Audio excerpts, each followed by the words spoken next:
Hey guys, Dark Light plays Yu-Gi-Oh here, and this is my new channel. I used to be the Yu-Gi-Oh dinosaur formerly, but I got hacked. So, it's back to square one, you know. It sucks, but you know, shit happens. We gotta make do with what we have. So here we go. This is gonna be the first video on a series in my channel that I would like to call Kall to Konami. And it's just gonna be talking about things that I myself, and I know that many others, cannot stand as Yu-Gi-Oh players, or that are like messing up the game, you know, just making it a lot less enjoyable for us to play. Whether you be, you know, able to spend thousands of dollars on the top meta deck or a budget player waiting on reprints. Yeah, wherever you fall into that category, this is a series for all you guys to watch. I'm gonna try to make it as informative as possible, yet keep it a little fun, because that's what I love doing.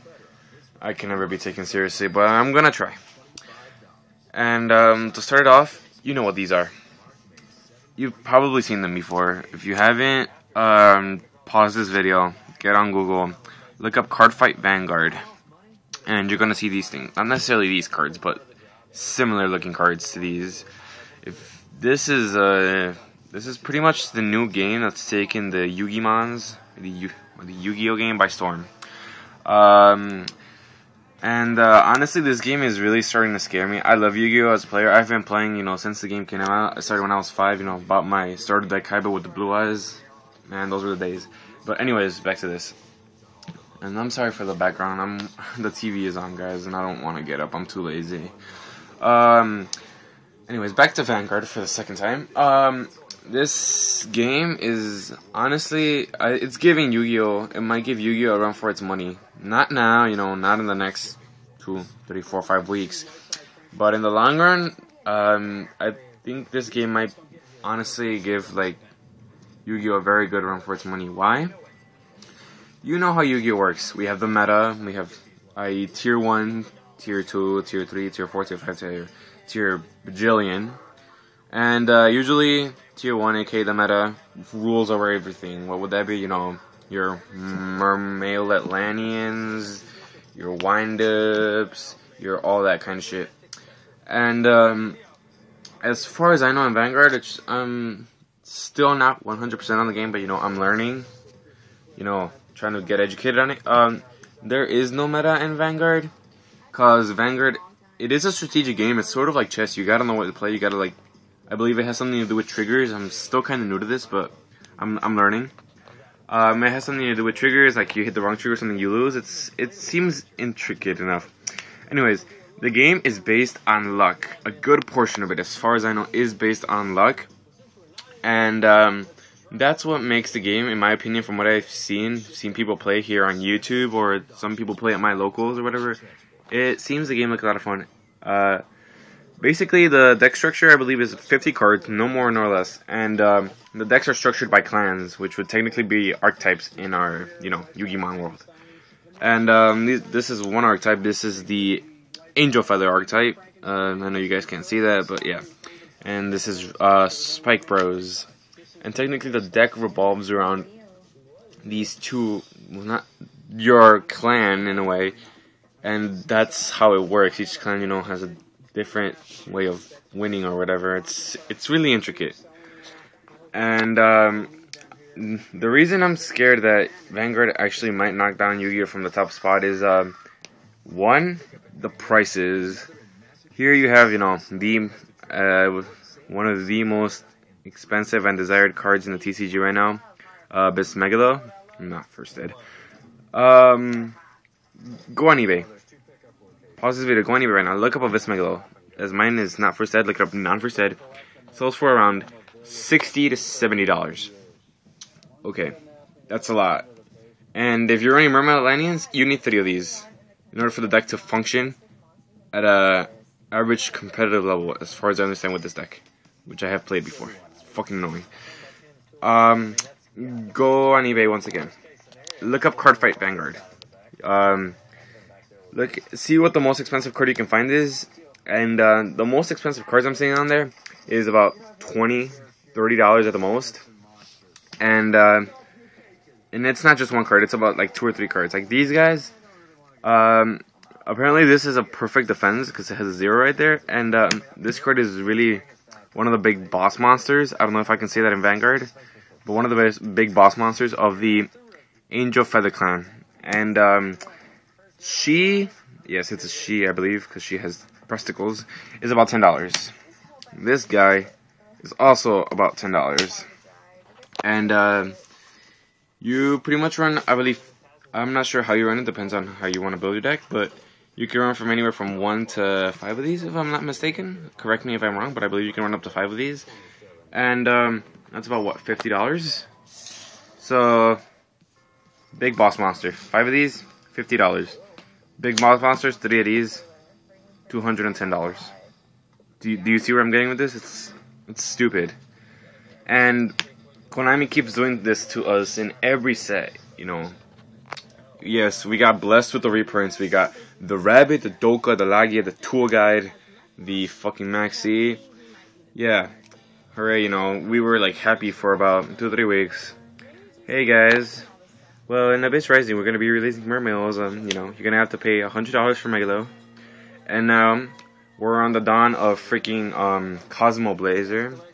Hey guys, now you guys are going to have to build Fire Kings because they're going to be, the next Mermails, they're going to be a lot better, and everything is getting max rarity bumps.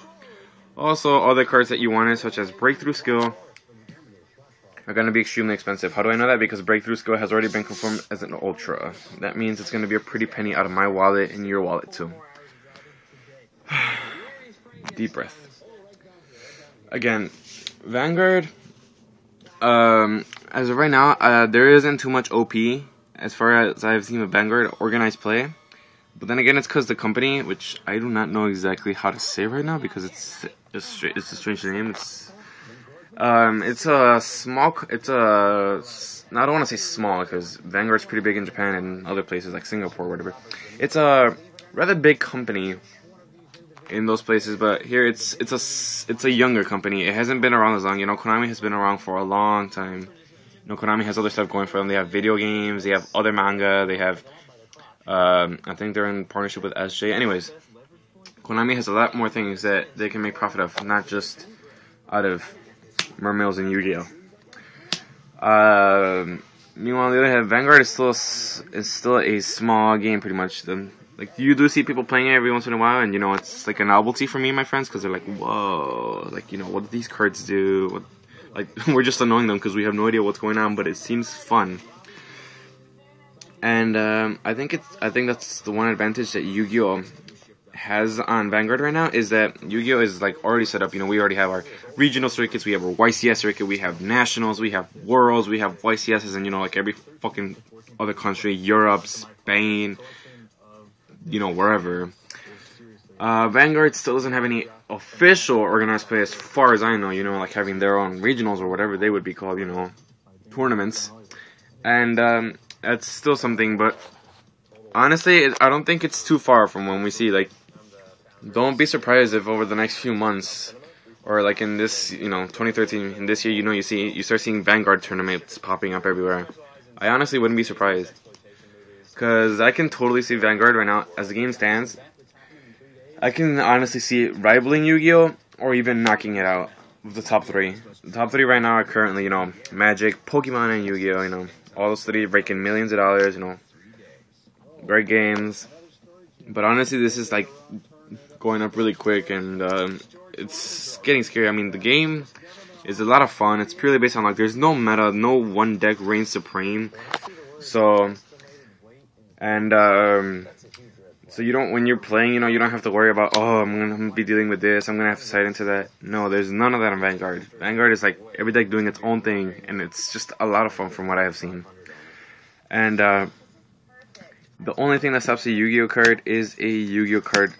Is a Yu-Gi-Oh card. What do I mean by that? Here, I'll show you.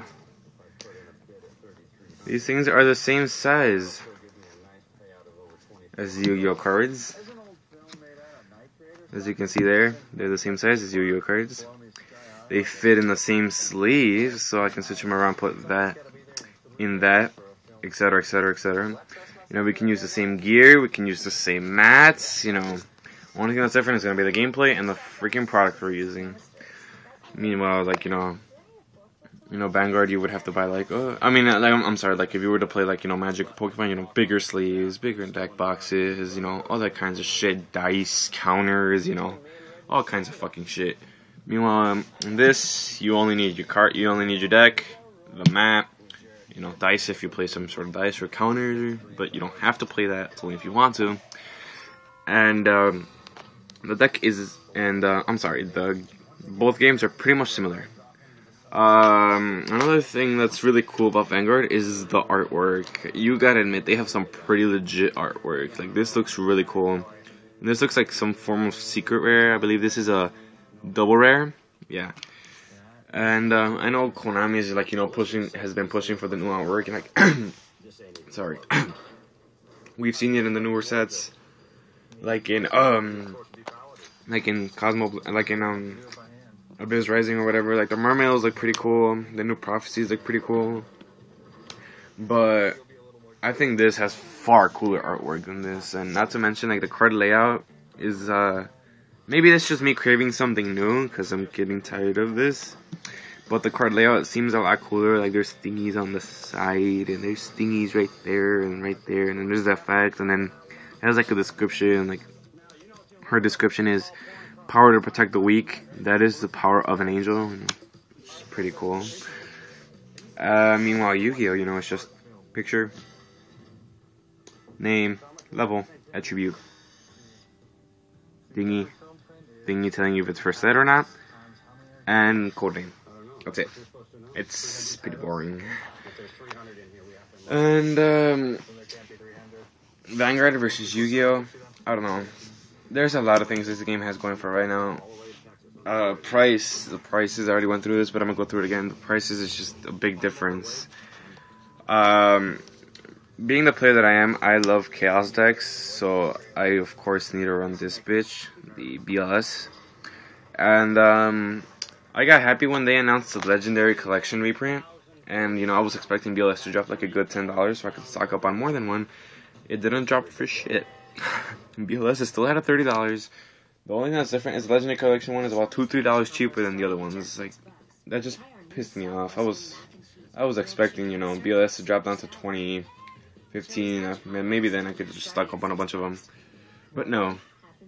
Meanwhile, Vanguard again, Boss Monsters, $10 each.